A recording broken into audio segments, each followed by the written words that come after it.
Hey everyone, welcome back to Ben's Almanac. I'm Mac, and this is the devlog series where we actually build the show before it goes live. Now, the show itself is going to be an AI generated Zoom presentation, which sounds like it should be straightforward, but if you want to make one with checks in place so you can actually guide it as it's getting built, more complicated. So that's what we're doing here, where we're building out each piece until you get an end-to-end presentation generated from actual research, scripted, and then actually voiced over by AI so we can all review it and see how good it is and where it's falling short. Which brings us to this week's devlog. While I was working on adding some of the finishing touches before we go live. It's getting pretty dang close, which is exciting. I thought it was pretty funny how some of the images turned out. So this devlog is going to be a quick comparison of what we were trying to do and what we actually got compared to a few different models that were used. So uh, as a quick overview. If you are trying to consistently get some kind of pictures either onto your presentation or like anywhere in whatever work you're doing, you're not an artist, you don't want to have to become an artist or graphical artist using actual computer tools. And so you think, okay, let me use AI to do this. Well, there's largely two big approaches to automating the generation or the fulfillment of images, if you will. In one case, you can just find some like free images from like clip art or online. What's that thing? The photo booth that you see everywhere. Uh, Photoshop, whatever.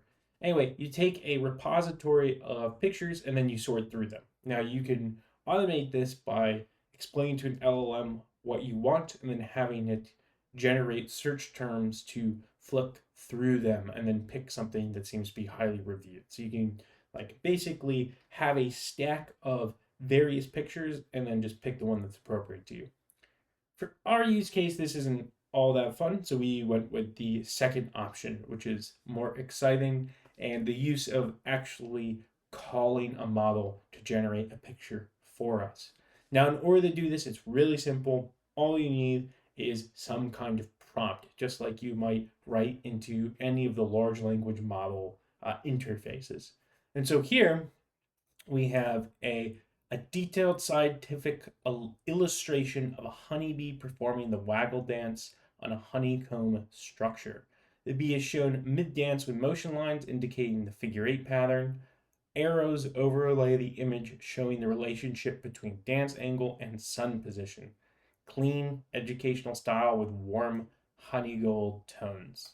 So we have this as our prompt, and then what we do is we go out to one of the services that provides models for generating pictures. We send this prompt over, and they send us back the picture, and then very easy to just slap it into our presentation because of our earlier work with templates. Now, the way that these pictures actually get created is there's like a whole myriad of toolkits for like things that are called AI or machine learning or what have you. And in this case, they use very often something called diffusion, where they add a little bit of random noise to some data and then they sharpen up and refine it. And then they compare those two things and draw a sort of line through it that allows them to make really precise pictures. However, this is happening all at once when you send it over. It's like generating it in one motion instead of the way LLMs work, where they add a little piece of information, like their tokens, their syllables, if you will, like they're sounding out words, and then go back to the start and rerunning it. Instead, it's a singular motion. And so what you get is something like this on the first image, right? You see, we have this really crisp outline of this bee, and it also looks kind of nonsensical. Like these arrows aren't scientific at all.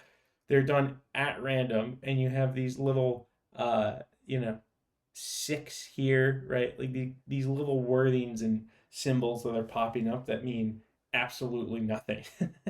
But it looks kind of nice, right? And so this is one, and so you think, okay, well, maybe it's just this model, but like, nope.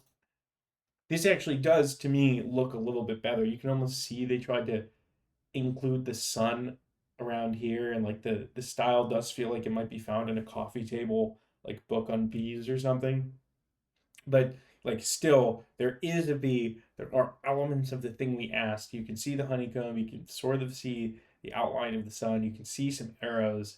I mean, here it says 1/7 12.718, right? Like, just it's just total nonsense.